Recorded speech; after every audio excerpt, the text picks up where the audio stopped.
ओम श्री परमात्मने नमः। श्री गीता जी की महिमा। वास्तव में श्री भगवद गीता का महात्म्य वाणी द्वारा वर्णन करने के लिए किसी भी सामर्थ्य नहीं है, क्योंकि यह एक परम रहस्यमय ग्रंथ है। इसमें संपूर्ण वेदों का सार संग्रह किया गया है।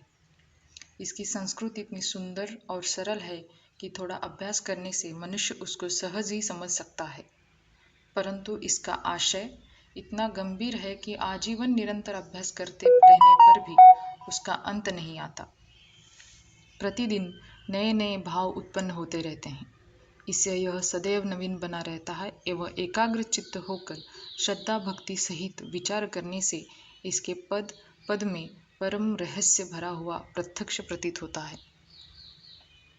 भगवान के गुण, प्रभाव और मर्म का वर्णन जिस प्रकार इस गीता शास्त्र में किया गया है, वैसा अन्य ग्रंथों में मिलना कठिन है, क्योंकि प्राय ग्रंथों में कुछ न कुछ सांसारिक विषय मिला रहता है। भगवान ने श्रीमद् भगवद गीता रूप एक ऐसा अनुपमेय शास्त्र कहा है जिसमें एक भी शब्द सदुपदेश से खाली नहीं है।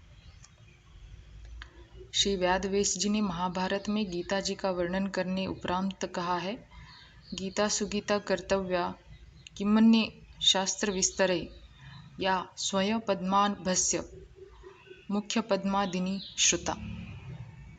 गीता सुगीता करने योग्य है, अर्थात श्री गीता जी को भली प्रकार पढ़कर और अर्थ और भाव सहित अंतकरण में धारण कर लेना मुख्य कर्तव्य है, जो कि स्वयं पद्मनाभ भगवान श्री विष्णु के मुखवर्दिन से निकली हुई है। अन्य शास्त्रों के विस्तार से क्या प्रयोजन है? स्वयं श्री भगवान ने भी इसके महात्म्य का वर्णन किया है।